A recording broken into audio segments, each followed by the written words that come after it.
I just got home just a little bit ago. Who's winning the night game? 5-2, LSU. LSU. Bottom, going to bottom 8, I think. Did Skeens throw? No, he's throwing. He'll throw tomorrow. Oh, so he hasn't thrown tonight. No, they said it'll be him versus Louder for White Wake. So you got a pitcher that's not lost all year going up against Paul Skeens. Jeez, what a To matchup. get to the championship when you just used your two aces. Yeah, and neither one of them. You can't use them for the championship because they won't be ready.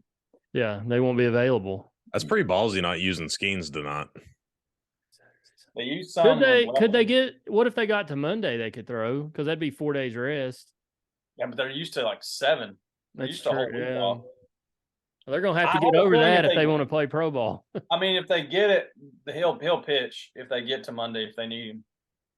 He's gonna break the strikeout record if they get tomorrow. What's LSU's coach's name again? What's his name? Jay Johnson. He came from Arizona. He's gonna make damn Skeens' arm fall off. Some bitch throws 125 pitches every time he goes out there. He didn't throw 156 like Quinn Matthews from Stanford. I think that came back to bite him. That came back to bite him a little bit. You remember when Yohan Santana pitched that complete game, like perfect? It was a no-hitter against the Cardinals with like 150 pitches. Yeah. Never the same again. No. You're right, he wasn't. No, I remember that. I watched that live, or at least it cut to it on like MLB Network or ESPN or something. I remember. I don't think it was a perfect game. Was it a perfect game or was it a no-hitter? It was a perfect game. I think that's why they did it, because I forgot who was the Mets manager at the time, but he was like, "Yeah," he's like, "If it's no hitter, I'd have probably pulled him." Like it was just like a weird ass quote. Like, yeah, but that's the thing. Like, how do you pull some of these guys when they either have a no hitter or a perfect game? They pull them now in the 6th inning with 95 pitches and they got a no hitter. I'm like, that's crazy. I'm trying to remember. There was a game in high school. I'd have to pull it up. I've got it here somewhere. But I think the most pitches I threw was like 95 in a game, and that was 7 innings. Because we only played 7, but I never felt tired or anything. I could have thrown a lot more than that probably, but how'd you feel the next day? Oh, I was sore for a few days. Did I tell you? I think I said it on here last week when we were talking about the alumni game. I threw 1 inning and I couldn't move the next day. Of course, I haven't pitched in 5 years, so how's the accuracy? Were you painting the corners? Yeah, I struck 1 out. I gave up 1 hit, 1 walk, 1 run, but that was all I gave up in 1 inning. So got 3 outs. Who'd you strike out is the question. I want to hear that. Do you remember? I don't remember. I know I had Spencer Wise on the ropes, and he fouled off like 7 pitches. Was it a young guy or? I think it was Brent Hoskins. I think. I don't know if I know him. And Brent was a senior when I was a sophomore, so his junior year was when they went to the state tournament down in Chattanooga. But I'm pretty sure, I think it was him. I can't remember. I could be wrong on that. So I don't think Brent listens to this, so I don't think I have to worry about any defamation lawsuits coming from Hoskins. But I did strike 1 out, which I'm not a strikeout pitcher. I put the ball in play. But Kip Sawyer got a hit off of me. 1 run scored, but then, Little Tally. Blake, yeah. Little Tally, a relay to, I can't remember who was playing short, and they threw the next runner out at home. So, great defensive work. So, speaking of baseball, this is a big show because Tennessee has been eliminated from Omaha, unfortunately. Good showing, just not good enough. But we've got a lot to get into on that. There's some basketball schedule news that came out today, some football recruiting news that came out today. So just a loaded episode, Harbin. Absolutely. Loaded potato. so we're recording a little later tonight, and you made us late. What was going on overnight tonight? Just doing some cowboy shit. I was over at Brett Stanton's house. Special shout out. Today's Bobby Stanton's birthday. There's a 0% chance he will hear this, but happy birthday, Bobby. Maybe Brett or Landry will play it for him. They might.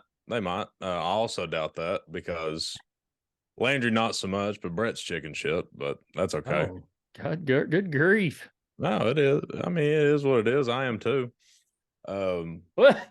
But yeah, he the storms we had last weekend had some trees fall, and just helping people. Went over there and was doing a little bit of work. Couldn't go over there the last few days because of the weather, but got a good little amount done while he was having a good little barbecue over at Bobby and Emily's house. So tried to knock as much out while it was still dry. Well, I mean, we'll give you a medallion or a trophy for helping Brett out. That's a great thing you've done tonight, helping Brett. I appreciate it. Sir. Thank you, sir. I don't do it for the accolades. I know you don't, right. But we're gonna give them to you. Well, thank you. I'll gladly accept. So I heard this wild story yesterday. I don't know if you've heard this, Harbin. I was at work. I was talking to somebody at work and heard my phone ring in my office. And I was like, "It's my personal phone." I was like, "Well, I'll go in there and see who it is." By the time I got in there, it had stopped ringing. It was Tyler Julian, Gavin's dad. And then Undy calls me like immediately, and I'm like, "Oh God, is something wrong with Gavin? Have they found Gavin? Have they got him off the milk carton yet?" So I answered the phone call because I didn't know. I was like, "Why is Undy calling me right after Tyler?" And Undy's like horse laughing when I answered the phone. He said, "Niece, you're never gonna believe who set up shop here next to us at the beach." And I said, "I give up. I don't know who it is." Former Tennessee basketball coach Conzo Martin. Literally, and I've got the picture. I'll put it on the video. Him and his wife, I think his family was there too, sat right up next to the Underwoods, the Julians, and Conzo Martin's biggest fan, the Grubs. They were known lovers of Conzo Martin, his offensive style. I asked Grubb if he had a sledgehammer to take down there to him to get him to sign it. And I told Tyler and Undy to put on a weighted vest and start taking charges because that's what Conzo Martin does. Tougher breed. But this was pretty early on Tuesday morning. They called me. Well, not early, but I'd love to be a fly on the wall to see Chad Grubb's reaction. So apparently, yeah, Grubb wasn't down there when they first saw him, and so I text Grubb and said "tougher breed" and sent him this picture of a poster I've got, a tougher breed Tennessee basketball poster, and then Grubb finally gets down there and sees him, and he's like, "You've got to be kidding me." They ended up having to help him because a storm or something was coming, and he was trying to get his tent down, so they went over and helped him, and of course, they had some Tennessee gear on, and he didn't really say a whole lot, but he did thank him, and they kind of struck up a conversation. But I was like, Grubb's going to be a Conzo fan now, but he can't hurt us anymore. He's gone. So, do you think Conzo changed his tone about Tennessee fans after these good Strawberry Plains families helped him out during the storm? Well, I sure hope so. I mean, according to some, we didn't want him here because we're racist, but a bunch of white guys from Straw Plains helping him take his tent down. Gotta love it. There you go. I never hated Conzo Martin. I just didn't. They underachieved while he was here, and I didn't like his style of basketball. It's too Big Ten for me. I just don't like it. And some would say that Barnes style is a little like that, but Barnes style is more pro style offense. That Big Ten style is more beating and banging. And I mean, you can say Barnes does have aspects of that Big Ten game in his style, but we also have had good offenses here in the past. Yeah. Also, since we're nice people on the show, give Conzo a little bit of credit. You know, we had some seasons where it didn't look like we was going to do anything, and then all of a sudden, boom, we was in the Sweet 16. So there's my one nice comment about Conzo Martin. But that's the thing, though, that I always held against him was, yeah, he for 1 year they did that, but it took a hot streak at the end of the year to even get that. I mean, they really, there was an argument they shouldn't even been in a tournament that year. And they got in as an 11 seed and had to go to Dayton and play in one of those first 4 games, and came from behind and beat Iowa, and then played who was it right out of the gate? Was it Mercer or UMass? And then Mercer upset Duke. And then we just routed Mercer in the second. I mean, we had control of that game, and probably I think we had control of the UMass game too. It was like a totally different team. Jordan McRae, Josh Richardson. That was Josh Richardson's coming out party, wasn't it? I mean, they played. They were awesome in that little stretch of basketball there. They actually made a little bit of a run in the SEC tournament, I think, that year too. Was that the year we got screwed against Michigan? Yeah, we played down in. Was that in the Alamo Dome? I can't remember where it was, but it was in the Sweet 16, and they beat us there late at the end. All I remember is Bowling wanted to go to Hooters, and they didn't turn the game on. I had to show them that it was on, turn the channel. Yeah, we went to Hooters there on Merchants Drive to watch that game. There were several of us there, if I remember correctly. And they did not have the game on at the start. We had to go tell them we're all wearing Tennessee gear, and they did not have the Tennessee game on. I don't know what they were doing. They thought it was on a different channel, and I'm like, no, I'm watching it right now. I don't think I've been back to that Hooters since, to be honest. I really don't. Couldn't tell you the last time I was there either. We went to, it was a year or so ago, we went to the Hooters out on Kingston Pike, and it was not good, which is sad. Used to be the place to go, Harbin. Sad and unfair. That's how things go. Your dad ever take you there when you were little Harbin? Yeah, a couple times. Obviously fond memories for a 7 to 10-year-old. I'm sure. Yeah, it's character building. Mm-hmm. Well, let's talk Tennessee baseball. That's what everybody's here for. We've talked about Conzo Martin, tougher breed, but Tennessee baseball lost yesterday to LSU 5-0. Ends their season. I kind of argued back and forth last night with Big Montana that he said we finished 5th. I don't know how you really say that because we lost in the same round as Oral Roberts. And he said, well, we lost after them, but I don't know. 5th, 4th, 6th, who cares? We didn't win. So, but we were one of the last 6 teams standing in Omaha, which is nothing to hang your heads about. Especially, I was telling my uncle last night, I was like, if you'd have told me that Tennessee would lose to LSU, we would be playing on Tuesday night in Omaha when we were 5-10 in the SEC, I would have laughed at you. I would have LOL'd out loud, Thomas. I mean, I just did not see that from this team. They weren't playing well at that point in the season. They weren't doing they weren't playing defense. They didn't run the bases well. They weren't hitting well. They weren't doing anything well at all. And that Vanderbilt game, was that the Friday night game where Burns came in and got the save. Mm-hmm. It has flipped the season totally around, and they were a completely different ball team after that, and or ball club, as they say in baseball. But it was just, they played really well, finishing the season. One series they had to, because I think I came on here right after that, and I was like, I don't know that this team's an NCAA tournament team right now. I mean, I think they were still probably in it at that point, but there really wasn't much room for error. And they really, you got to give them props. They turned it around, the coaching staff and the players. They did what they needed to do and started playing good baseball. And I know they didn't win any games in Hoover, but won a lot of big games down there at Clemson and Hattiesburg.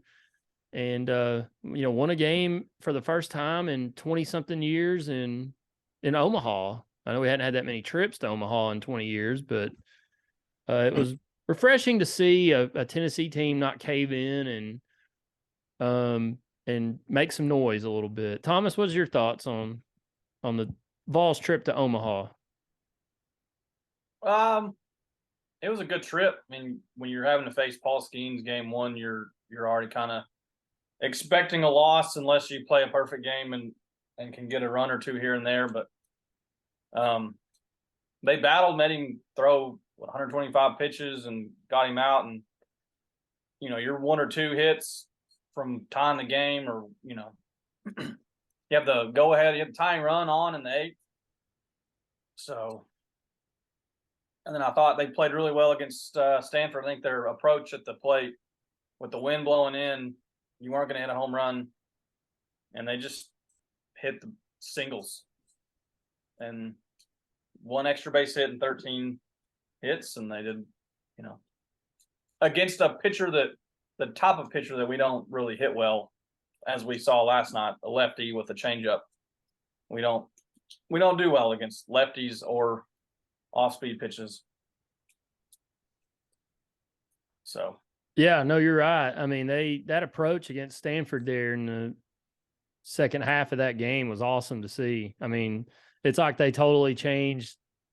You always hear this, second time through the order, and it's true. I mean, I've played a lot of baseball in my life. You go up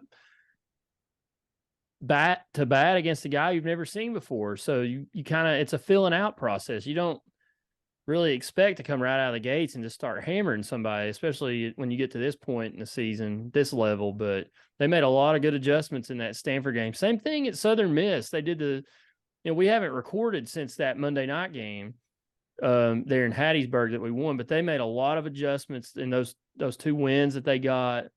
And that's partly coaching, partly the players making some adjustments on their own. It's just that's what was exciting about this team they got. And I think Karen Weekly, they interviewed her. They had a get together, a welcome back thing for the baseball team at Lindsey Nelson today. They did something similar for softball when they got back from Oklahoma City, but Karen Weekly was there and they interviewed her before the team got back. And they're like, what are you going to say to Tony when you see him? And she's like, I just want to tell him how proud I am of him. And, it's really gratifying as a coach to see your teams, especially the way they started out, get better as the season went along. And that was like spot on when what she said. And they did. I mean, they, even during these last couple weeks, they got better. Clutch hits, solid for the most part, solid defense. I know that came back to bite them a little bit against LSU last night, and but for the most part, over the last month and a half, they played really well defensively, and they were not playing well at all defensively earlier in the year. Really, the only one was Maui Ahuna. Everybody else was really struggling, but. Harbin, what'd you think? Did you get to watch any of it this weekend, last night? I did. Didn't get to watch first game against LSU. I was at a concert. Nice and Montana were quick to give me hell about that. Sad. But as Day Vol also said, Nice also protested watching a game because it was on ESPN Plus. So not a whole lot of room to talk there. But I still listened to the game. Fair.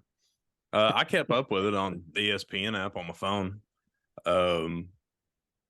But yeah, Thomas covered that game pretty well. Stanford game, I got to watch the last two innings once I got to work, but the first 7, I listened to John Wilkerson. And if you didn't listen to the Stanford game, John Wilkerson put on an all-time performance, especially when we ended up tying the game in the 5th inning, was it? 5th or 6th?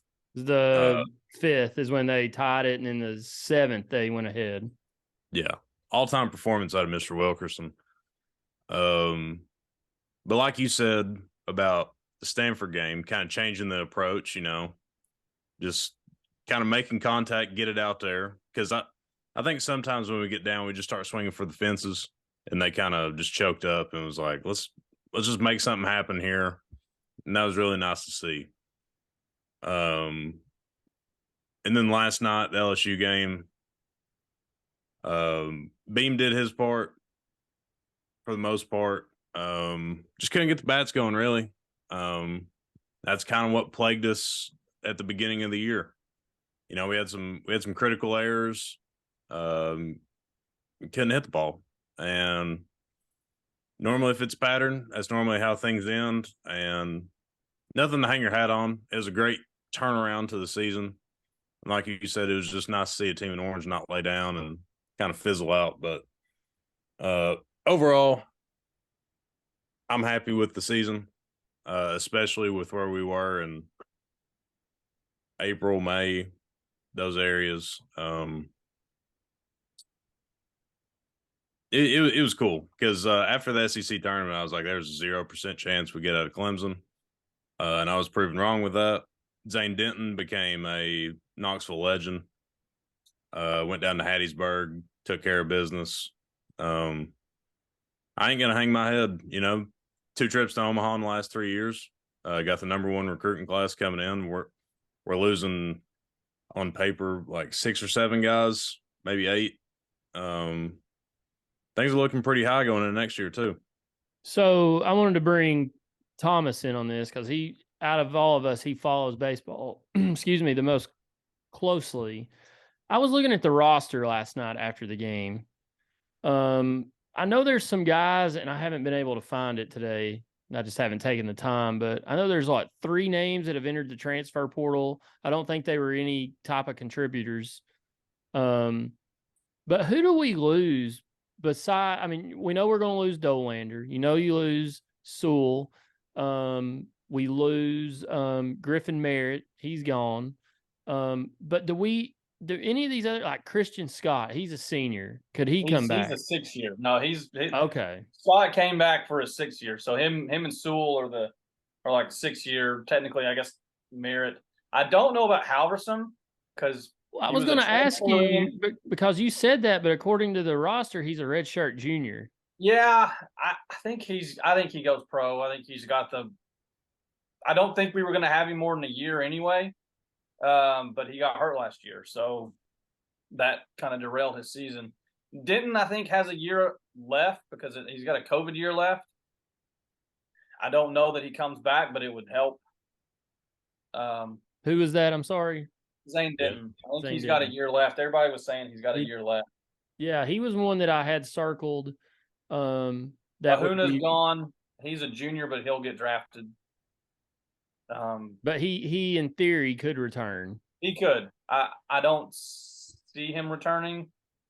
He'll be top 5 rounds, I would assume. He's they'll fix his hitting if it needs fixing, but he's so smooth in the field. I'm trying to get on here to the portal. But D1 baseball, you got to subscribe. Oh yeah. So I know that like Bimby was a left-handed pitcher. He's transferred. He didn't really do much. Jake Fitzgibbons, I can't think of his first name. Yes. I knew about Fitzgibbons. He was the only one that really pitched any, but he didn't pitch much down the stretch. And then a player that had already stepped away from the program for the semester is transferring. And then somebody, I think another pitcher that had Tommy John and wasn't going to play this year has decided to transfer. So no major transfers. Yeah. We need to shore up catcher position for sure. Yes. I mean, with a bat, and we have a commit that is like 6'2" and looks like he's ripped. I saw a video and he's a commit to here. I just don't know. You never know. Baseball is the toughest sport to recruit because, we could have had, Mookie Betts was a commit. Cabrian Hayes was a commit. I mean, Mookie Betts junior year at UT, he won the MVP in the AL. I mean, so I think never know. Speaking of catcher, by the way, this is inside news. I was up in Jefferson City this morning, and I stopped in the Waggles. I ran into Cal Stark. He had just left the admission office at Carson Newman. He'll be transferring to Carson Newman. He'll be. Are you being serious, or did you really see him? Well, he was between there and Pellissippi, and he decided between Carson Newman. So, yes, we definitely need to shore up catcher position because our starter will not be back next year. He will be in the Lakeway area down at Mossy Creek. Look, I mean, I think Cal Stark did I don't want to say a good job, a decent job behind the plate. But he can't hit. I mean, he was almost an automatic out every time he came up. But you didn't have anybody to replace. I mean, the best hitter you could have put was Dickey, but he would have been beat up all year. Where in the world? I've looked all over the place. Where in the world do you find a list of everybody that's in the transfer portal? Besides D1 baseball, where you have to pay to get this information. Kendall Rogers keeps posting every day about transfers coming in and out, but there was an article. Somebody put an article about Tennessee players a day or so ago, and I can't remember what Twitter page it was who tweeted it, but that's where I got that list that I was. Let's see. Here's one from June 21st, which is today. What do you know? Here's who is joining and leaving the Vols via the transfer portal. Summer solstice, by the way. Happy summer solstice. Longest day of the year. Longest day of the year. That's why we're recording later at night. Got that more to do. Let's see. Who is leaving Tennessee? Jake Fitzgibbons. Thomas mentioned him. He only had 17 appearances this year, 12 innings from Mount Juliet. Alex Stanwich, an outfielder. He was one of the top incomers in the Vols 2022 recruiting class. He took the spring semester off to, quote, get some things sorted out, is what Coach Vitello said in February. Tennessee expected him back in the fall, but he has entered the transfer portal. Jacob Bimby, you also mentioned him. He was in the class of 22, key left-hand arm in the bullpen, but never really threw any. 15 appearances, did not appear in an SEC game. Turner Swistak is a pitcher. He transferred from Louisiana Tech. He redshirted this season after dealing with an early season injury. He is, he came from a community college. So let's see, Sean Scott is apparently in the portal. So I know these guys from looking at recruiting stuff a couple years ago, but you kind of forget about them if they're not out there on the field. And baseball is the roster's so big. Looks like he pitched in 3 games in 21. He set out in 22 after Tommy John surgery. And he worked out as a pitcher and an outfielder in the fall, but did not have a role with the team in 23. So that's it. I mean, as of this moment, there will be more, but there will be. And as of big boys. Yeah, as of this moment, I mean, we know some of the big names like Thomas mentioned might leave to enter the draft. There's a potential for some to maybe enter the transfer portal. But you look at this roster, like, they don't lose a whole lot, to be honest. They don't. I mean, you've got Drew Beam back. You've got Chase Burns back. You've got A.J. Russell back, who's probably going to be a starter next year. You've got some other guys that contributed out of the bullpen that are going to be back. And then in the field, potentially some of these guys could come back, but you can look at it, if Zane Denton and Maui Ahuna doesn't come back, who replaces them? You've got Tiers that can contribute next year. Dylan Drawling and Tiers will probably be your corner outfielders next year. And I forgot about Andrew Lindsay on the pitching staff. I mean, he's had a pretty good year this year. He'll be back. He's a junior though. He may get drafted. He may have worked his way into a draft. True. I saw where Kirby might be coming back for what feels like his 9th year on campus. Does he have another year? I think he technically does. I think the Kirby train has run its course. Yeah. He was not as good this year as he was last year. And you really only saw him pitch to one batter a game, if that. And I mean, yeah, he was inconsistent like most of our pitchers except for Drew Beam. He was like a spot reliever guy. So you think next year Burns goes back to the rotation? Yes. So we will have Beam, Burns, and probably A.J. Russell, or if Lindsey comes back. So what if Lindsey comes back? Where does he go? Bullpen guy. Rotation. So they'll have a 4-man rotation for 3 games. I mean, it's the problem Tennessee had this year. They had a great problem. were set up so well for Omaha because you basically had 4 or 5 starters. You can even count Sewell in there a little bit, even though he wasn't as effective this year as he was last year, but he's still one of those guys that can come in and eat up innings. But you had Burns, who came out of the bullpen and ate up a lot of innings. Of course, Dolander, who he would eat up some innings sometimes, but you just never knew how many he was going to go. But you knew his stuff was always, the potential was there. And then you've got Lindsey, and then you had Halverson out of the bullpen. I mean, they just had plenty. They had so many arms.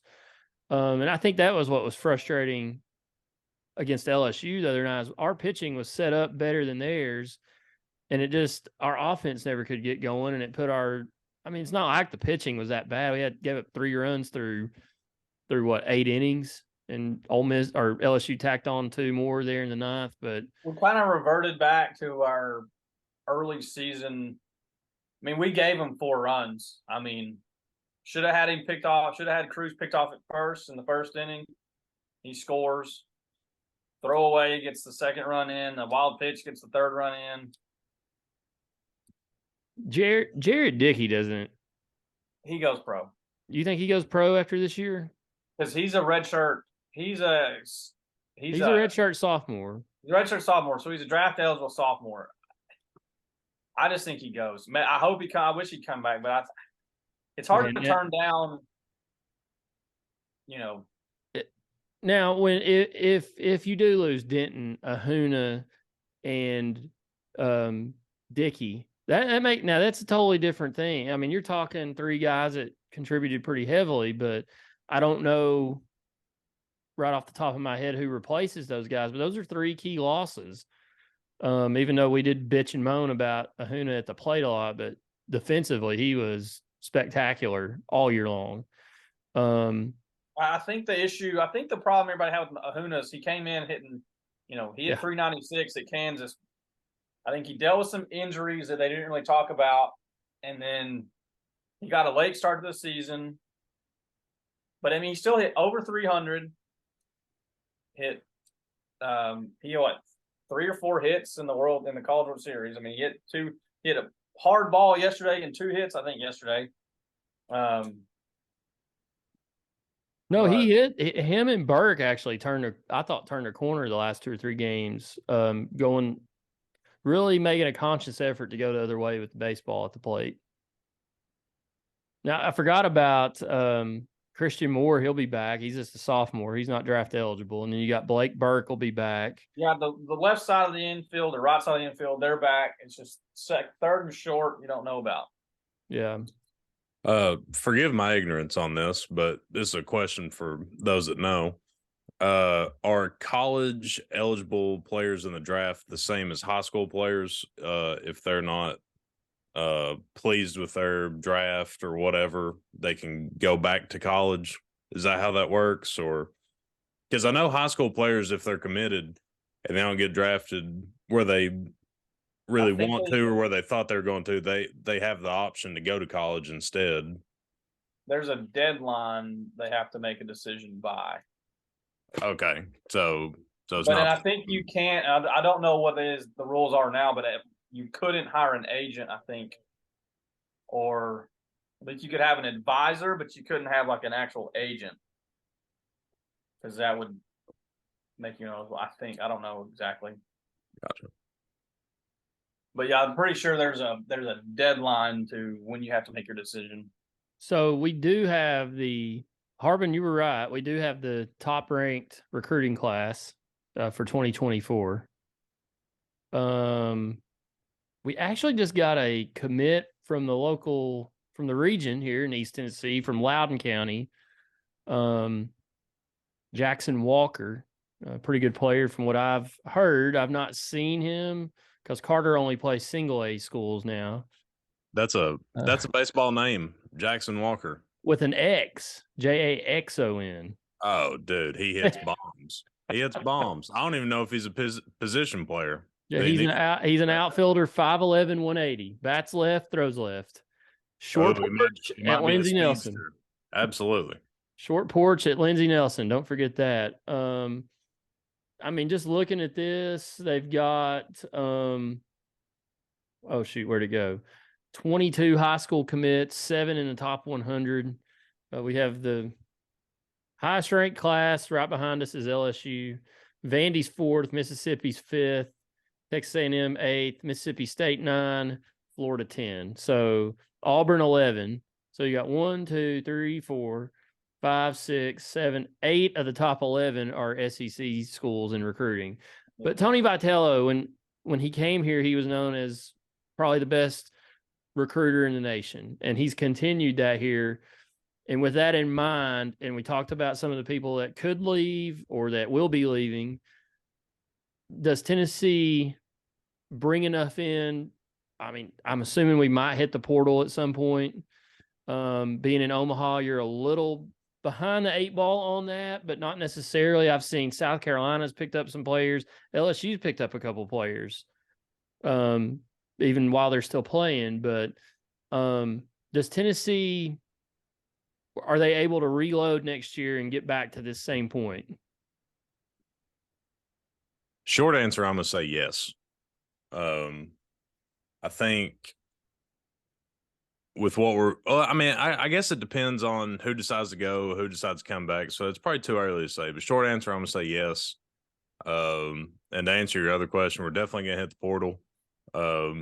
Might not get some of the top guys, but the pro and con of being in Omaha, yeah, you get a late start on it, but also you're one of the last 8 teams with the exposure. That's what everybody's watching at this point in the year. So short answer, I'm going to say yes. I think we have kind of solidified ourselves as a top baseball program, and we're at least going to be in contention every year. I agree with that. I mean, I think Tennessee is, and I'll talk about this in a second, but they've shown a commitment on paper to commit to baseball.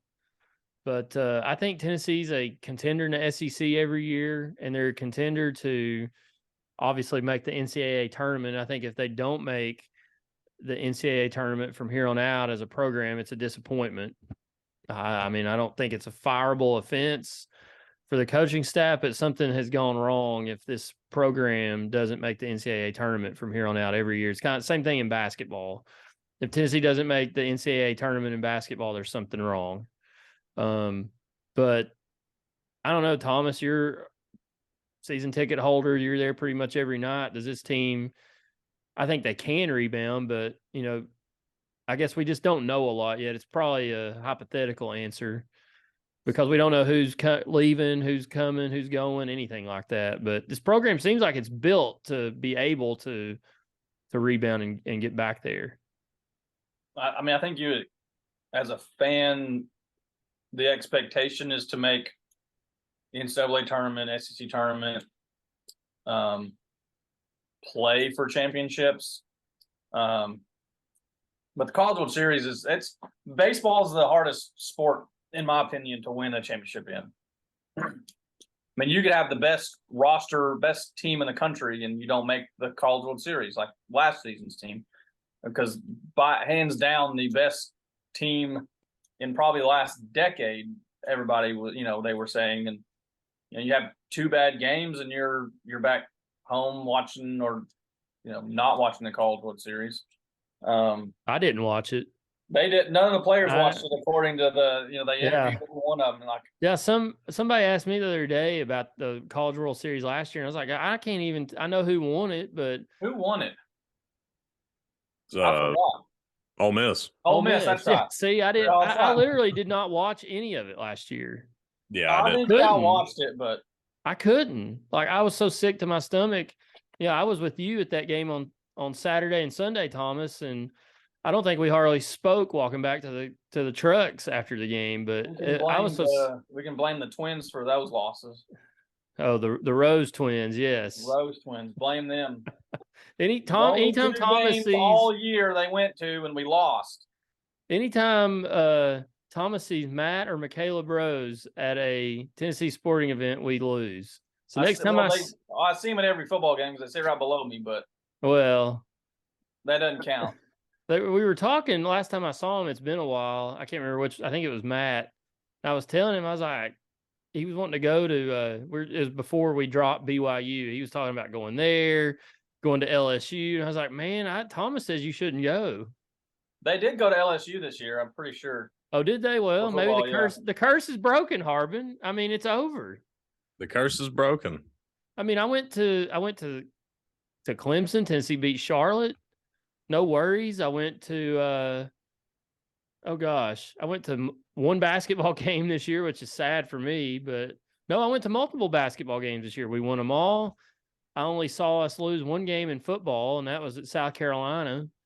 But no, I'm sorry, I lost two. I lost the Georgia game, but still, I was about to say there were rumblings throughout the camp that you and I were the curse because we were in Athens and Columbia, but we were also in Baton Rouge. But to them, I've got two words for them because we were in Baton Rouge. We were there for Alabama. Yeah.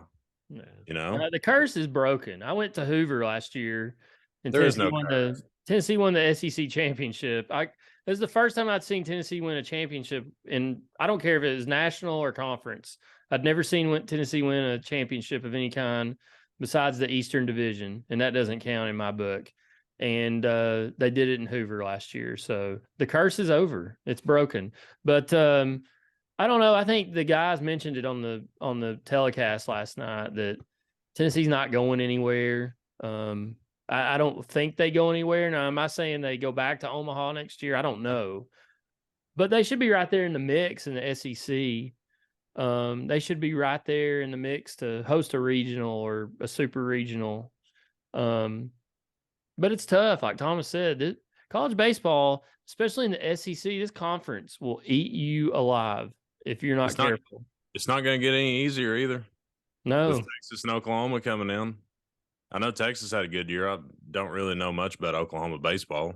Obviously, their softball team's a damn freight train. I mean, Oklahoma baseball's been okay. I mean, Thomas, they were in the championship last year against Ole Miss, I think. Yeah, I mean, they're not a cakewalk. So it's not going to get easier, like Harbin said, but I think Tennessee's made a commitment to it. Now, I will say, Cruz texted us the other day. It was after we did not get the bid to host the Super Regional. And he said, this is the problem with Tennessee baseball right now. They've got to get that stadium fixed because we're going to continue to lose out on stuff like this. He even insinuated that if we don't do something soon, Vitello would leave. And I don't know that that's the case, but I know they're working on Neyland Stadium, and that's the cash cow, and that's the big one. You got to fix that stadium up. I drove by there the other day. They're gutting the south end zone, the old South Hall. They're getting rid of it because they gotta fix that part of the stadium. It's so old. Anybody that went to school there or has walked in that end zone knows how cramped and damp and old it is. It's just bad. So, but they just released this last summer, wasn't it, Thomas, or last fall? Mm-hmm. So I assume they're going to do some stuff this off season. I've not been able to find like a timeline on when they're starting this stuff. But there is a commitment on paper. There's money allocated on paper to upgrade Lindsey Nelson Stadium and to continue to grow the stadium and grow the program. I think some people want it quicker than it's probably going to happen. I saw several people tweet over the last couple of weeks that why are we doing this in phases, but where are they going to play? We can't go up to Smoky Stadium and play. I mean, we could, but that's a nightmare. And it's not like the Smokies have somewhere else to play yet. That stadium's not going to be done for 2 or 3 years. So I think their only choice is to do it in stages and, work this thing kind of like they're doing with Neyland Stadium, because if you want a whole new stadium, you're not going to be ready. It's not going to happen. And I hope they are able to find a way to get that done quickly, but I understand the logistics of it and all. So they do. I think they've got a commitment to baseball here now, and that started with Danny White. I mean, I really think he's committed to making this a contender every year. Going back to SEC having 16 teams next year, I don't know what SEC's plan is for the SEC tournament, but I hope they get away with the buys and just do 1 through 16 first round bloodbath just for pure chaos. I think that would be absolutely electric considering how deep the conference is. That would be wild. That would be absolute single elimination 1 through 16. Yeah. Yeah. I mean, and within the first 2 years, just out of solely math purposes, one of the top 3 seeds is losing in the first round. That will be interesting to see what they do with that tournament. I'm assuming they'll break it down into 2 brackets of 8 when they have a 16. No, I don't know that all 16 will make it because all 14 will make it now. Only top 12 make it. So the bottom 2 don't even make it now. Do you think they keep that at 12 or do they go to 14? Yeah, but the 16 is just such a perfect bracket number. You know, just give me the full blown bloodbath single elimination first round. It is. And they could do that they could do a single elimination and then move to double after that with 16. But that's still, you're talking, let's say you lose 4 teams after the first round. So you're back down to 12-team double elimination tournament. That's a lot of baseball games. You'd have to have it 2 rounds at single, I think. Yeah, they would almost have to do 2 rounds. They do 1 round single and then the double until the semis, and then back to single for the semis is how they have it now. Yeah, it'd be interesting. I'd love to sit in on those because I love doing brackets and schedules and stuff, and I'd love to sit in on that and see how they come up with that stuff. Because I would have loved to sit in and see how they came up with all that for the SEC football schedule that came out last week. That was pretty incredible. We'll move on from baseball because we talked quite a bit on the show about it. But since we recorded last, SEC football put out a schedule for 2024, and Tennessee for once didn't get totally shafted like some schools do. The odds have evened out just a little bit. You know, Alabama and Georgia's playing each other. Texas and Oklahoma got the screws put to them. Hey, welcome to the SEC. Here's your schedule. And some of their fans obviously weren't happy, but Tennessee kept Georgia, Alabama, and Florida, and Kentucky still on there, and Vandy. So none of our schedule really changed. We've picked up Mississippi State one year. We lost South Carolina. That's the only big change I noticed on the schedule was for 2024, there's no South Carolina for the first time since 1992. What do you all think about the schedules that came out? Like you said, we didn't get shafted, which was kind of a weird feeling. And I know that it wasn't this matchup wasn't standing for too long, but no, Missouri is also going to be a little odd. You know, kind of got used to playing them every year. But we need to talk about Florida's schedule that they've got. Oh, it's brutal. It's one of the hardest college football schedules of all time. They're out of conference games. They have one layup game. I think, is it Samford who it is? But they've got Miami. I think so. They've got Miami, Florida State, and UCF on top. I don't remember who all they've got in the SEC, but it's absolutely brutal. If Napier don't get it figured out, that could be like a 2 or 3 win season. Like, no BS. But yeah, it's gonna be fun. Our 2, I guess we're not doing East-West anymore, but our 2 West opponents will be Mississippi State and Arkansas. So yeah. Thomas, wish come true. We get to knock Arkansas off of our stadium list. Yeah. And then all we'll need is Texas. And then we'll just need Texas. I need Ole Miss and Mississippi State, but we're hosting. Mississippi State's at home, isn't it? It's at home here in Knoxville. Of course, we played them in 2018, 19. No, 2019. No, it was the year that we lost to Georgia State, wasn't it? It was here. It was 18. Because that was the game that our quarterback got pile driven in the middle of the field. What was that guy's name? Brian. Brian Maurer. Brian Maurer tried to he was running for a first down and got absolutely Undertaker pile driven into the field on the 50-yard line. I mean, his head was in the ground, his feet were straight up in the air. He never played again. It never was the same again. So, but yeah, it I don't know. I haven't really sat down and looked at it. I'm glad that I'm glad they stuck with 8 games. 9 games in this conference is that's too brutal. You got to have some layups here or there for these teams. And I like how they did it where they used a formula with past performance and who you've been playing the past 15 years or something like that. But a lot of people were really skeptical about this, but our schedule, like I said, does not change hardly at all in 2024. I don't know. I'm glad they're going to Arkansas finally.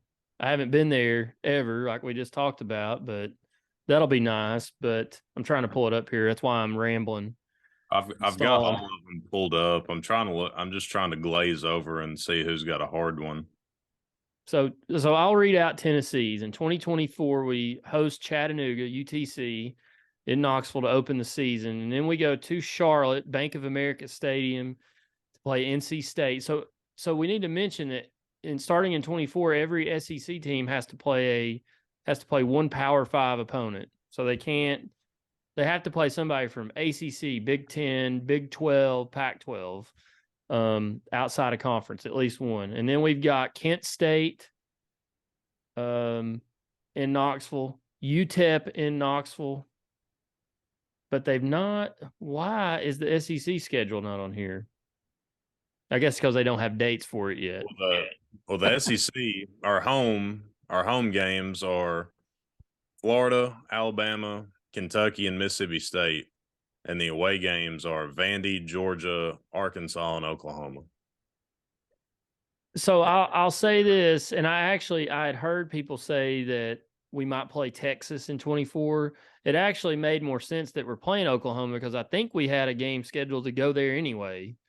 So I kind of, after you look at it, like, well, that makes sense. We were going to play them out there anyway that year. So don't know when the return bout in Knoxville will be. It might be a while, but a lot of people were assuming Texas might be the first go around because the 2 UTs and all that. But I think Oklahoma made more sense just because of Heupel, and we were supposed to be there anyway.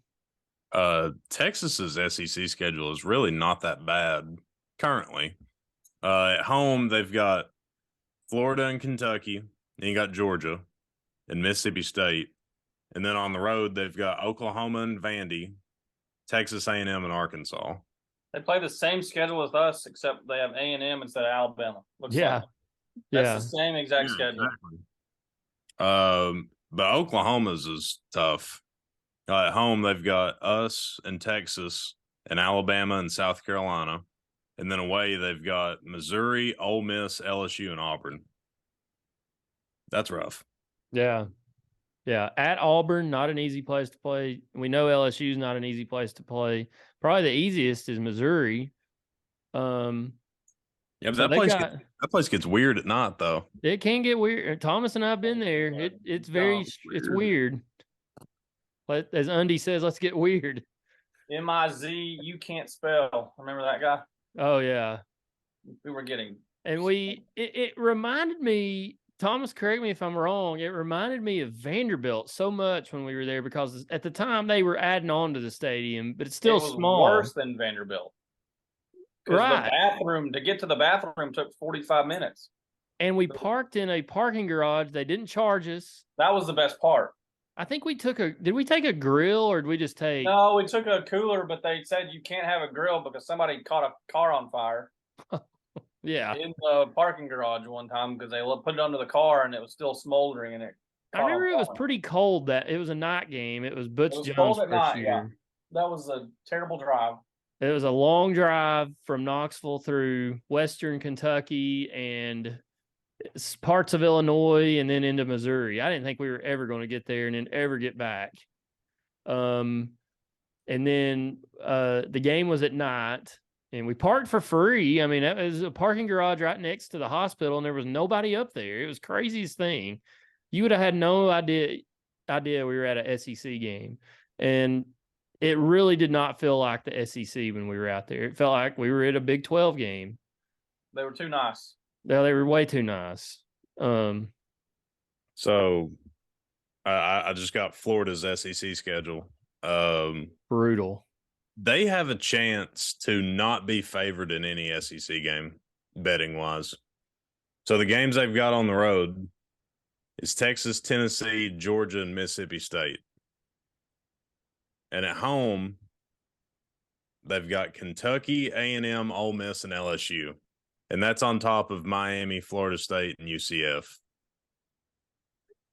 I do not hate to see it. I love to see it.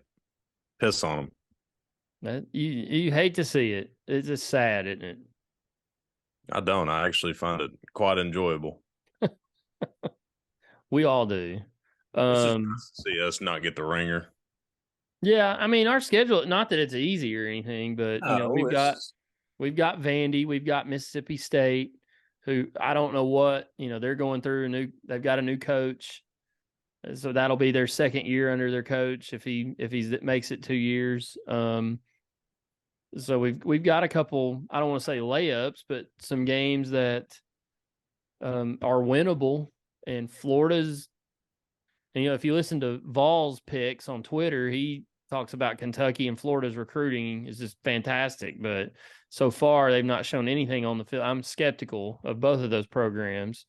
And well, Florida just lost a big time quarterback to Kiffin. They did. I mean, I think Tennessee. If you look at it, Tennessee is in much better shape than Florida right now. I think they're better than South Carolina, even though some want to prop up the Gamecocks all the time. I think the only program in the East that's in a better spot right now than Tennessee is Georgia. And then once you go into 24, divisions go away, so you can't really say in the East, but you just look at who you play. But I don't know. I don't know. It'll be interesting to see how this all plays out. I mean, this year's the last year of the divisions, and then you go into one giant mess after that. I'm interested to see how the tiebreakers work. Because back in the day, Tennessee used to win the SEC, and there'd be 3 teams tied for the SEC title. And obviously, they had tiebreakers in place. I don't know what they were, but you're going to see, I think at some point, you're going to see that teams tie for either first and second, or you might have 3 teams tie for second. And, what's the tiebreaker situation at that point? Back in the day in the East, Tennessee, Georgia, and Florida tied for the Eastern Division title in 2003, and they went by BCS standings. And basically, if Tennessee lost that game at Miami that they won 10-9, or was it 10-6 or 10-7, something, 10-6. If they hadn't won that game, they basically would have been eliminated from contention in the East, even though it wasn't a conference game. But they won that game and stayed pretty high up they stayed right there with Georgia and Florida in the SEC or in the BCS standings. But I think Georgia that year was the team that went to Atlanta, if I remember correctly, because they were higher in the BCS standings. So, I don't know. That'll be interesting to see how they figure that out going forward. Well, you would assume that the tiebreaker would probably go the same as like NFL does for divisions. Like they would go to conference record, and then after that, if it's still tied, well, obviously it'd be tied, but after that, it'd be similar opponents. And then after that, I want to say the NFL does like point differential after that, but I would assume they'd probably follow that model because it's the closest thing to it. But I don't know. Yeah, that's what I would assume they'll do something similar, but who knows? Speaking of football, Tennessee's got a slew of commitments over the past few days. Have y'all seen that? I saw the O lineman. And then the Bishop kid, is he a linebacker? There's a Jordan Burns. He committed to Tennessee on Tuesday. He's a 220-pound defensive linebacker from Atlanta, Georgia. Chose the Vols over Vandy and Arkansas. My computer's frozen. Like you said, we got a 4-star offensive lineman today, Max Anderson. You got a sweet jacket on in this picture. I'll see if I can get it in the picture, but it's old Shark Tooth starter looking jacket. It's pretty awesome. It's got this UT logo that I've got on my hat. If you're watching the video, Boo Carter he committed to Tennessee. Top 15 athlete, or we're back into the top 15. I'm sorry, but I'm pretty sure he was the number 6 overall athlete in next year's class. I think Tennessee's back in the top 10 in most recruiting rankings now. This stuff moves around so much this time of year because all these teams are getting commitments left and right now. So it's all, I just look for, who are they getting? Does it fill needs? And I think Heupel and his staff are doing a good job of that right now. But big day, big week on the recruiting trail for the Big Orange. Now that baseball's over, that's next in line, fellas, is football. We're 2 months away almost. It's creeping up on us, Harbin. It is. When August 1st hits, we'll be in 5th gear and spring loaded and ready to fire, as one of my college roommates used to say. Tennessee basketball announced today. I think this actually came out last week, but officially it comes out today. We're going to be playing North Carolina State in San Antonio in December in basketball, so that's pretty cool. And some recruiting news there from Tennessee basketball. I saw this the other day. An elite, as Club Progress says, elite combo guard has named Tennessee one of his top 4 teams. Ahmad Noel released his top 4 on Monday night. The Vols are included on the list with UConn, Georgia Tech, and Kentucky. He's a top 40 guard, and that's all they have to say about him. Oh, sorry, 6 foot 180, 4-star recruit, number 33 player in the country. So Coach Barnes continues to recruit at a high level. And I wish Day Vol was on here because supposedly Coach Rick Barnes paid for Day's lunch at Dead End the other day. You care to enlighten the people on Montana's quote of the day after that? I don't remember it. I got to look it up. No, I'll paraphrase. I can't remember it word for word, but Day obviously Big Montana is not the. He's a fan of Rick Barnes, but he's hard on him. He's very hard on him. He scrutinizes him. So Day says that Mr. Barnes paid for his lunch, and then Bowling said, "Yeah, I ran into him at Calhoun's one day, and he bought my first beer, and as one does, I returned the favor and got his second round, but Rick dipped out before the third round was even an option." Yeah, he said, funny thing is, I bought Rick a beer at Calhoun's, which that's not true. Rick don't drink. Once he was nice enough to pick up the second round, but he had to get home, so he didn't stay for the third round. Sad. It is sad. So I was hoping Big Montana would be on here, and I think I did tweet or text you all this, but he kept saying Tennessee baseball finished 5th. So I said, does that mean Tennessee basketball finished 12th? Because we were the last team on third. It was a Thursday night. We were the last team eliminated on that Thursday night. So we finished 12th. And then Big Montana responded, we were done in November. Enough of the negativity. Staying on basketball, I saw a video today, and I love overreacting to off-season videos when we're 4 to 5 months out. I saw a video of Dalton Connect. Still not sure on how to say his last name. Me either. Getting up a couple of threes in the gym. His jumper looks incredible. And I'm sold that he's going to be the next Larry Bird. He's going to be a fan favorite. It's textbook. It's very quick.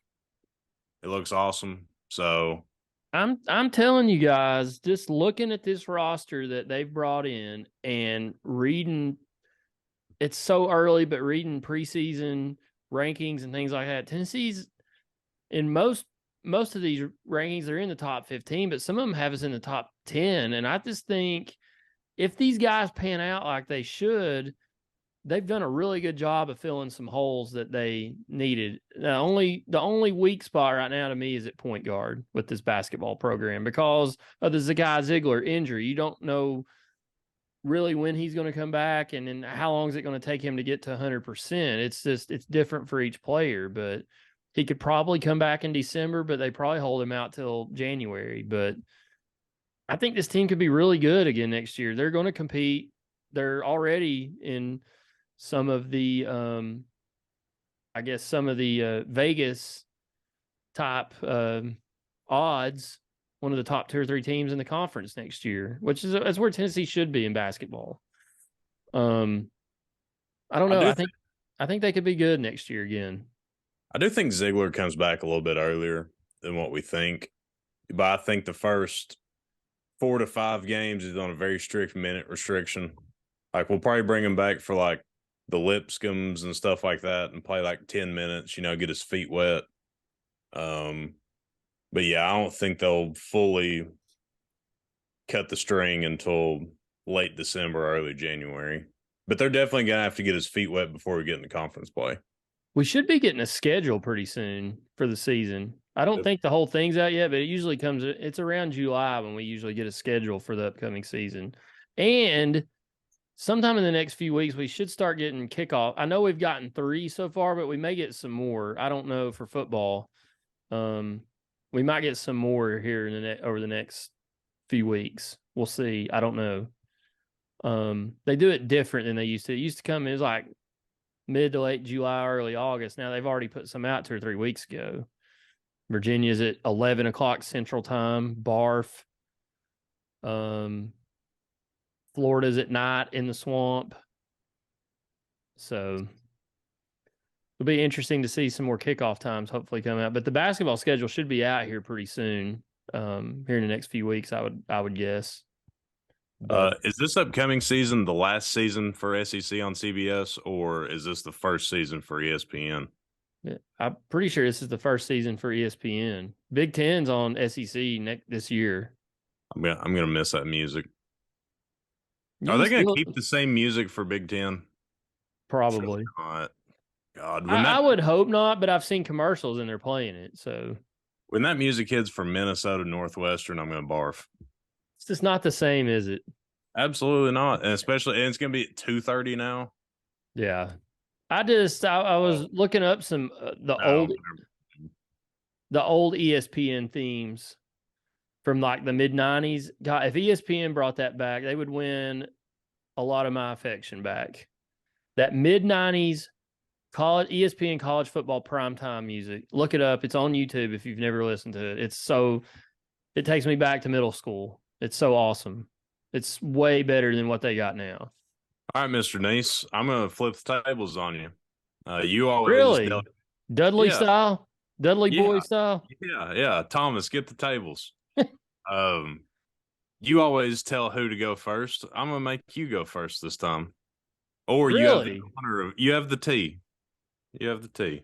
Okay, I usually don't have the tea, but I'll tee it up and see if I can hit one down the fairway here.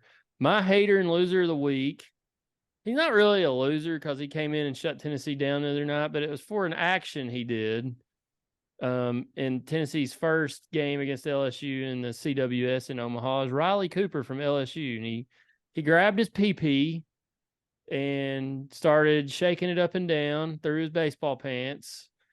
And from the words I can see on here, he said, "F you, pitcher," I think. And I'll put it up on the screen for those that are watching. That's what he did. So if you're watching the video, that's I don't know. He's not really a hater or a loser. I guess I'm hating on him for what he did. But Riley Cooper, LSU, for grabbing his PP on national television. That's all I have to say. Not the Riley Cooper from Florida. Okay. Oh, no pun intended on that. Yes. Mine's a little pretentious, but speaking of PP, it kind of segues directly into it. My hater and loser of the week, and I hate for saying her name, giving her a little bit more credit, is Mariah Mills. If you've been on Ooh. the internet or on sports television over the last week, you know that name.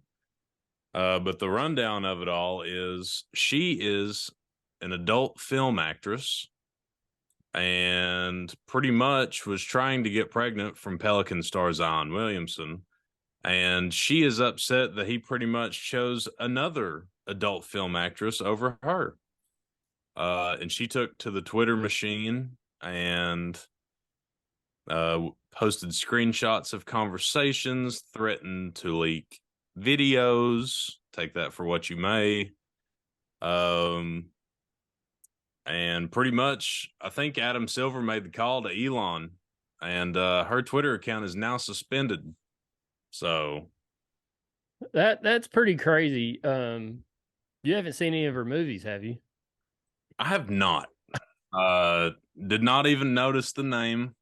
But yeah, it was also funny because like all the screenshots of messages she posted didn't even make Zion look like a bad dude. It made him look dumb, but it didn't make him look like a bad guy. Yeah.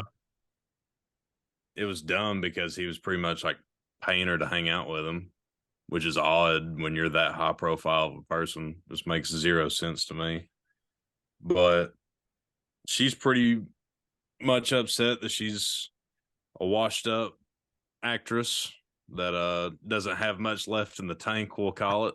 And she was looking for an easy way out and thought she had it in the bag, and Zion drop stepped, two-hand dunked on her and got out of the way. So she is my hater and loser of the week. She will not be getting that large financial future that she was hoping for.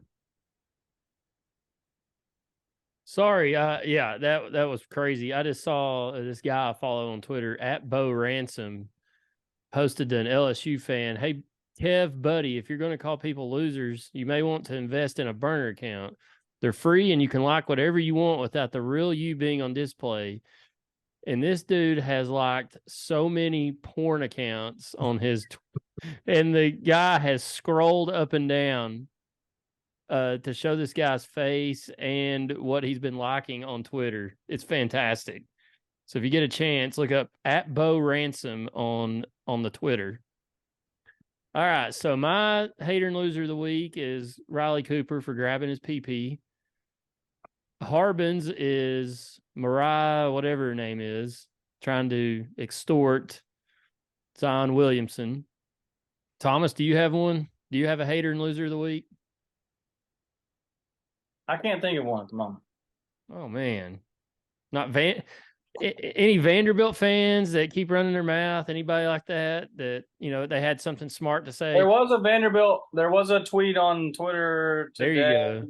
That can be your hater and loser of the week. Hater and loser of the week. I can't remember that. I can't remember the Twitter handle, but it was a picture of who was our right fielder last year? Jordan Beck. Jordan Beck with his sunglasses on, and it said "loser" on it. Mike Honcho. Yeah, and it was you didn't even make it out of your own regional, so I think I liked that tweet at some point today. I'll try to find it here very quickly. But yeah, some Vandy, it's not like Vandy's account, but it was a fan account that I know it's on here. But they liked it, and the guy did post a picture of Jordan Beck from last year. And pretty much said Tennessee was a bunch of losers. Oh, here it is. At Vandy _62. Vols, VAWLS, are eliminated from CWS. And it's got a picture of zoomed in on Jordan Beck's face with his sunglasses on. LOST. LO on one lens, ST on the other.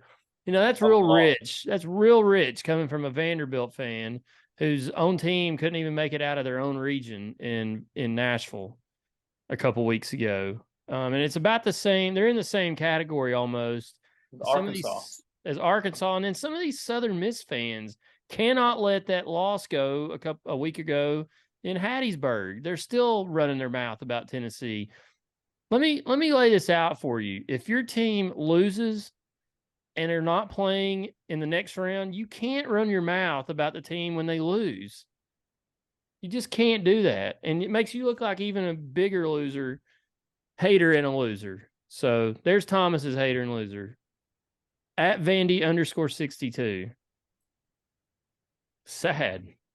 Honorable mention is the USGA. Okay. We did have a very solid US Open. I thought it was solid. But there was pretty much no spectators at the Los Angeles Country Club. And that's because the USGA only put out 24,000 tickets to the public, and 15,000 of those were hospitality tickets. And it's already in LA, so you figure how expensive those tickets were. So pretty much there was only 9,000 tickets to the general public for people like Thomas, Nathan, and myself. The people that you actually see on the television when you watch a golf tournament. So it looked like we were watching a golf tournament from the COVID era, pretty much. The USGA is just known weirdos for spectators and course conditions and whatnot. But that part sucked, but we did have a good tournament. We all knew Ricky Fowler was going to fall apart, but none of us wanted to see it. That really hurt. That hurt my soul. But I figured you'd be excited since he's not a live guy. No, man, I do. Hey, listen. Well, I mean, the second honorable mention, and it's fitting that he's second. Rory McIlroy. He came in second. Played really well. I thought he played really well. He did play really well. I'm not going to say a bad word about how he played this week. He did pretty much all he could. Wyndham Clark kind of just went. He just beat him. Robot. He went robot mode. He beat him. Yeah. That lag putt on 18, which nobody's going to care about that, but 60-footer with U.S. Open on the line when you've only had one career win in like 9 years, and you lag it up there to about 7 inches. That's nails. So yeah. Credit to Wyndham. That was cool. Did really want to see Ricky win, but unfortunately we all kind of saw it coming. But the good news on Ricky Fowler, saw a guy tweet this today. The 4 majors for next year in their rotation are the same 4 from, I want to say, 2014. And in 2014, he came in the top 5 in all 4 of those majors. That is where the majors will be held next year. So with the way he's playing right now and the courses that he seems to be comfortable at, we could finally see it next year. I will call out Chad Grubb a little bit. He after not for the live stuff, but he did say after the round on Sunday that Ricky is never the bride, always the bridesmaid. And literally in unison, Burkhart and I wrote back, he's won 4 majors. And Grubb's response was, but it's not since 2014. But he's still won 4 major championships. So it's really hard to call him a bride. It's really hard to call anybody a bridesmaid when they've won 4 major championships.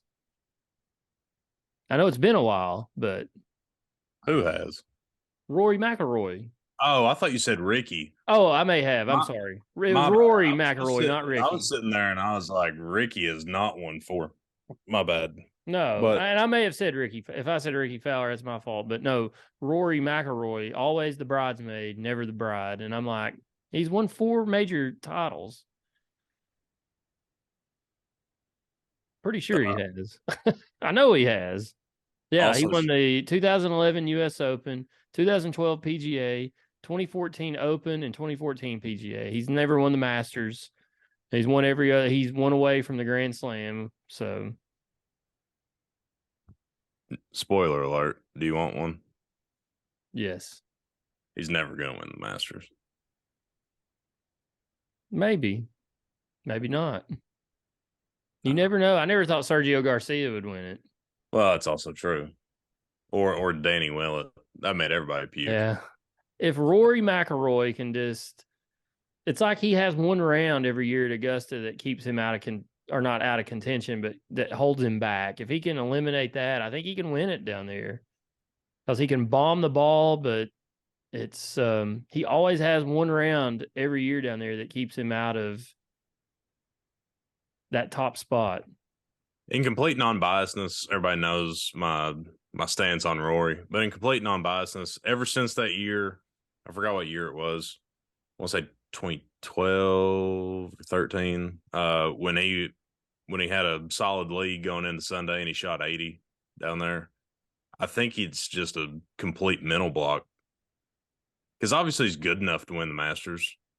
He always has been, but I think it's a mental block at that place. I think it just does something to him. Let me ask you this, because I want to get your quote out there in the open for all to hear, for all 40 people that listen to this to hear.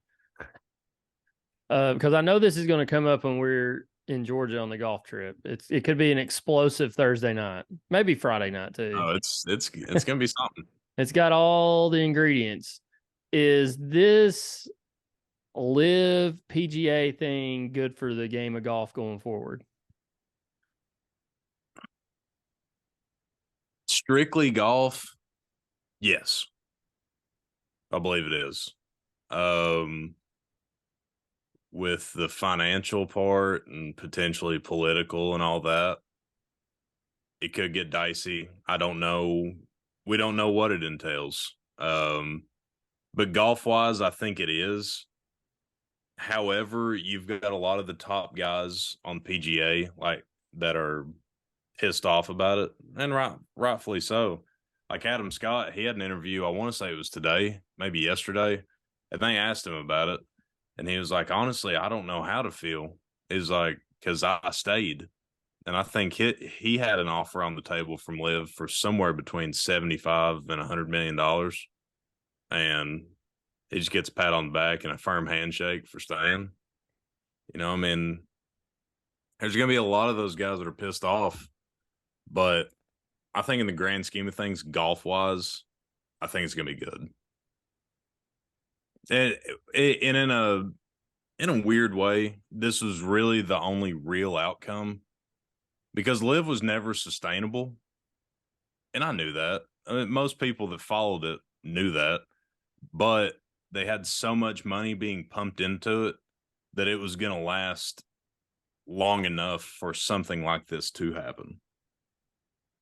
And I mean, Jay Monahan's a known hater and loser and an idiot, but I think it was kind of his only choice because PGA was bleeding. There's multiple rumors that Jon Rahm had a written agreement down for $300 million to go to Live, and that forced his hand. I mean, that's one of his top two guys right there. So, yeah, that did come out. I think not officially, but yeah, Rahm had an offer to go, and I think he was going. And then Monahan's like, "That's enough." And they were running out of money. They'd spent somewhere between $50 and $100 million in legal fees fighting this stuff, and they were just like, "We're probably right here, but we can't afford to find out." Right. And I think Jon Rahm sent a slight message because on Wednesday at the U.S. Open, he played his practice round with two Live guys. So I think that was kind of maybe it was just kind of random or his buddies or whatever, but I kind of looked at it as like a little subtle message, like, there you go. But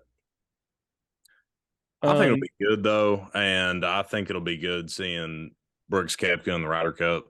He absolutely deserves it. If you don't think so, you are also a hater and loser, an idiot. Brooks is still one of the best big-time guys, and if you don't want to see him playing for the U.S., I don't know what to tell you, because he's going to give you one of the best chances to win. There's if you want to know more about the business side of this, there's a podcast. I've never listened to it before. I just stumbled on it. It's called the Joe Pomp, P-O-M-P show. And it kind of breaks down what the Saudis did with the PIF before they got into golf. I had no idea that they had really made a play for Formula One. They offered the company that owns Formula One Racing $20 billion to buy that. And then when they were turned down, that's when they turned their attention to the golf world. So they were basically using all these profits, all of this money they made off of the oil industry to invest in sports to turn their image around, which is where the term sports washing has come from, with all of this stuff. So that it was a pretty cool podcast episode to listen to, just to know about the financial side of it and why they did what they did. It was basically, like we said, and most people have reported, it was just a play to get a seat at the table in golf. The LIV Tour can still go on, but will it is the question. It might in some shape, form, or fashion, but the PGA Tour is still over everything now. But the Saudis have a seat at the table. So that's really all they ever wanted. And their goal of trying to clean up their image, I don't know if it's working or not. I mean, WWE is holding several events there every year now. There's, I believe, there's a Formula One race there now. Obviously, they're in the golf world and several other things, but I don't know. It's very odd to me that they're involved. I know why they're trying to get involved, but if you listen to reports and stories, that country's still not really changed a whole lot, their human rights record. But that's what they're trying to wash out of people's eyes with all of these cool events that they have in that country. The WWE pay-per-views they've had there are always really good. And if you look at the crowd and everything, you're like, oh, it's just like America. It's not. It's really not. But hey, it's their country. They should do what they want. We don't need to be getting involved in what they do. If they want to, I'm not even going to talk about it. If they want to hang people, they hang people. That's their business, not ours. Well, piggybacking off that podcast you was talking about, there's a golf podcast called No Laying Up. Yes, very good podcast. Yeah, if you're familiar with it, if not, and you're pretty into golf, go listen to them, follow them on Twitter. It's a great podcast. But the day after everything broke, they had a fairly long episode, and they pretty much broke down the business side, but they broke it down on like an intermediate level. Like, it's not like the foreplay guys from Barstool, they're like very beginner, but it's also not super in-depth business type. It was very intermediate, very easy to follow through, but also informal. Yeah, if you're interested in that, go listen to it. You'll learn a lot more about it. But yeah, it's wild times. Wild times we live in here in 2023. Thomas, I know we talked a little bit about it earlier, and football starting, but baseball, one last note on baseball. Does any of our big names, I wanted to ask you a question about it. Does any of our big names enter the transfer portal? And if so, who? It's kind of a loaded question because I don't think any of them do, but I know you're on top of it a little bit more than I am, but does any of our big names enter the transfer portal? I don't think so. The only two that you could see would be Tears or Drawling, but Tears has already been here 2 years, and you've got a starting role to next year possibly, and Drawling too.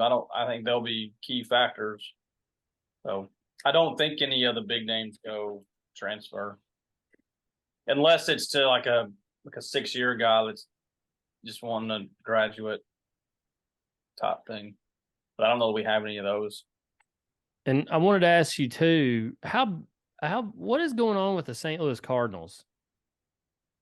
Why are they so bad? They suck. I don't know. Pitching. They're awful. The Cincinnati Reds are on a hot streak. Hot. And the Cubs are hot. They've won 10 out of 12. The Red Sox are hot, but we're still in last. I was looking at the standings earlier this afternoon. I just pulled them up to confirm. The Reds have taken over the NL Central 40-35. They're a game and a half up on Milwaukee.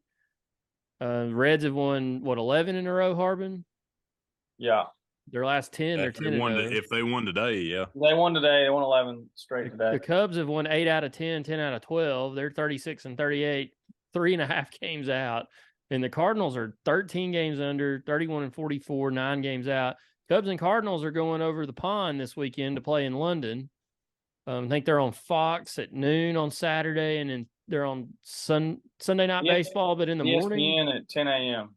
Yeah.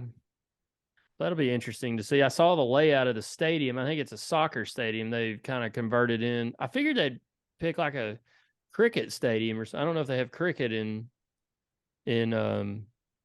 I have no idea. I don't know. So the Boston Red Sox are 39-36, and they are a game and a half out of fourth place in the AL East. They would be leading the NL Central, and they would be a half game back of the NL Central. But I think I said it last show. The AL East is going to have 4 90-win teams this year. It's going to be insane. I mean, Toronto's 10.5 out in fourth place, and they're 41-35. That's wild. It's unreal.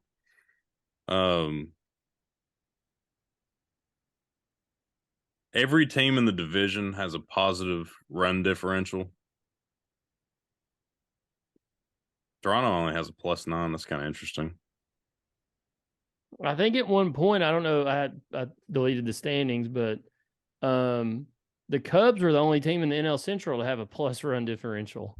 Even over the Reds, that may have changed now, but this was just a few days ago. The Cubs were the only team in the NL Central with a plus run differential. So you'll get a kick out of this. The Cubs are 36-38 and have a +26 run differential. The St. Louis Cardinals are 31-44, but their run differential is only -10. You know, I always look at run differential because it kind of can tell how good a team is, but in this case, sometimes it doesn't. I mean, the Cubs had a positive run differential a lot of last season, and they weren't very good. That just means the games that they won, they beat the snot out of folks, and they're playing really good baseball right now. I don't ever really get to watch them, but I see highlights and try to follow them as their games are going on, and they're playing pretty good baseball right now. But so is Cincinnati, man. Coach Rimmer was up there today, him and Big E and Mamal Janis. She was up there. Great follow on Twitter, by the way, Mamal Janis. I don't know her Twitter handle, but great follow. But well, that's all I got for this week's show. I don't know when we'll be back, Harbin. This is kind of dead period. There's no Tennessee athletics going on, so we might take a little break from the show. We might come back at some point here in the next couple weeks to fill the void until football, but for sure we'll be back full time on a weekly basis in August, hopefully.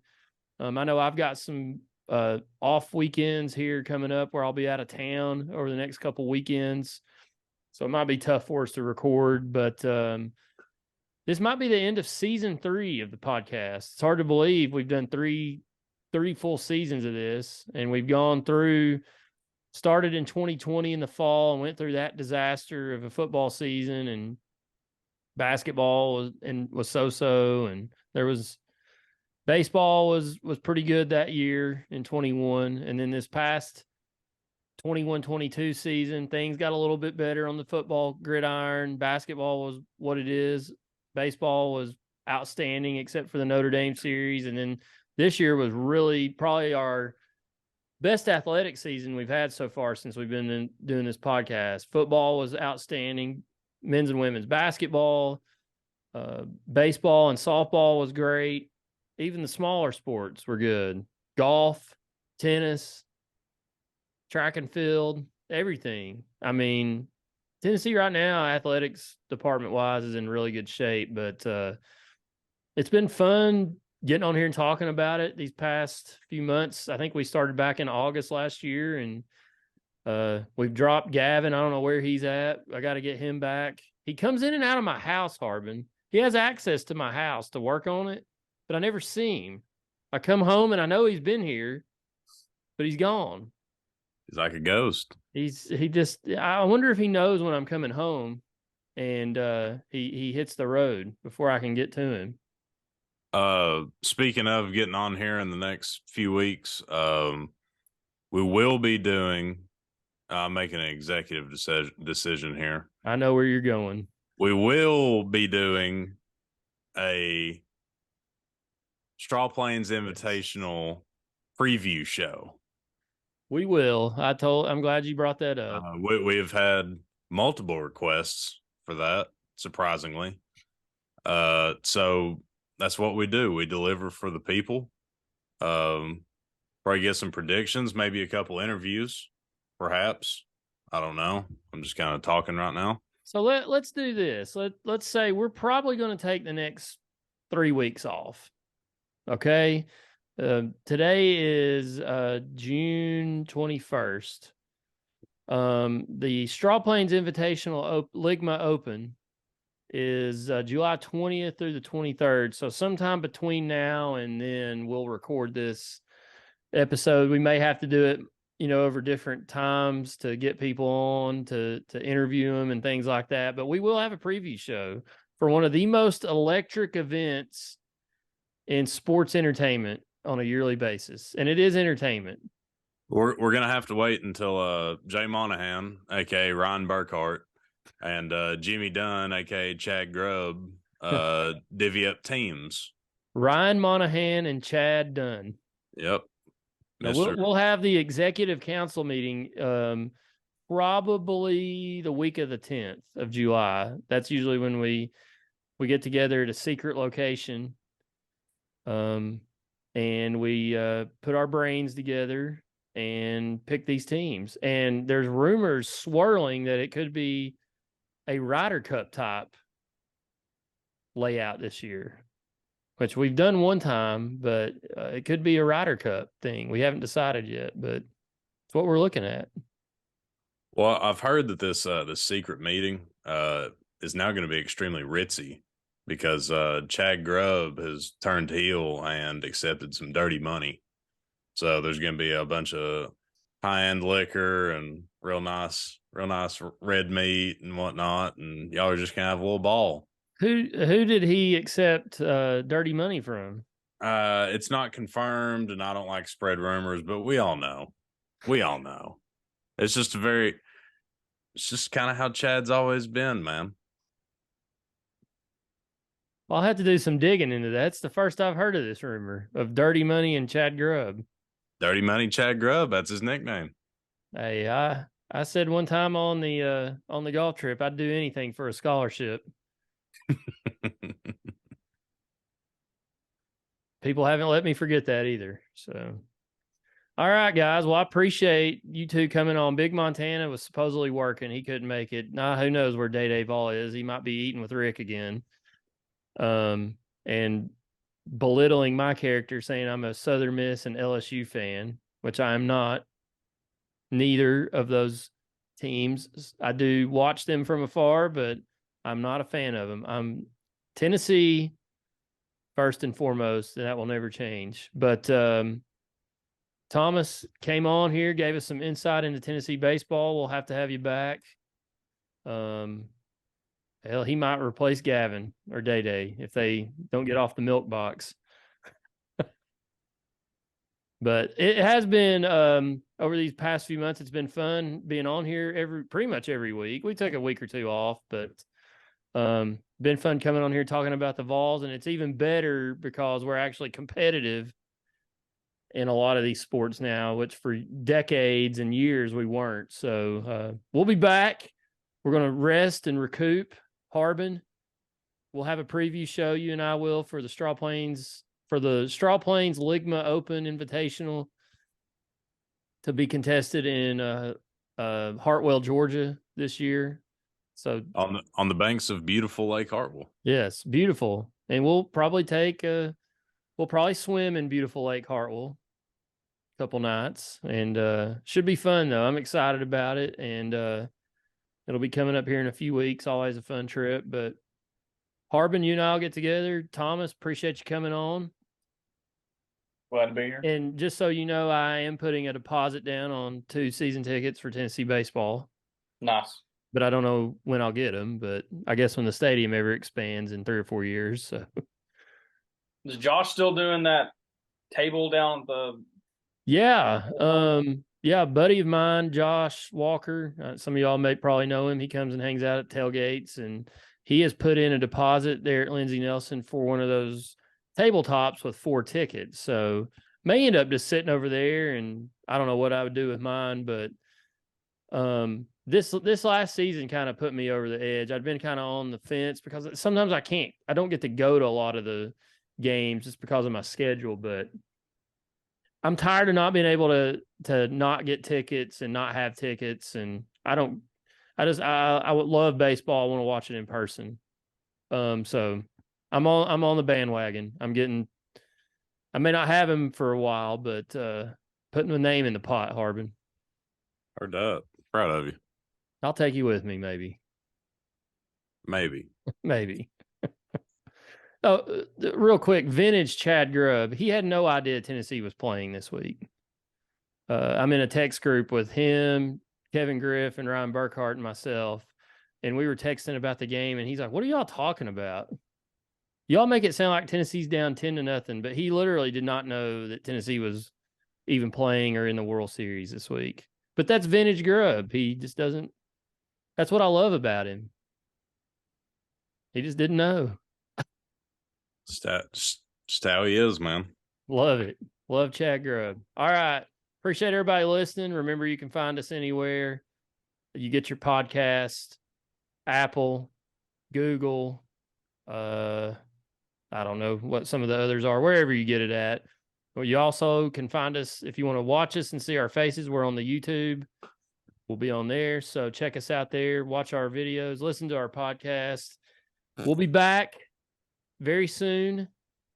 So don't fret. We're not going anywhere. You may not hear any episodes from us for a few weeks, but we will be back.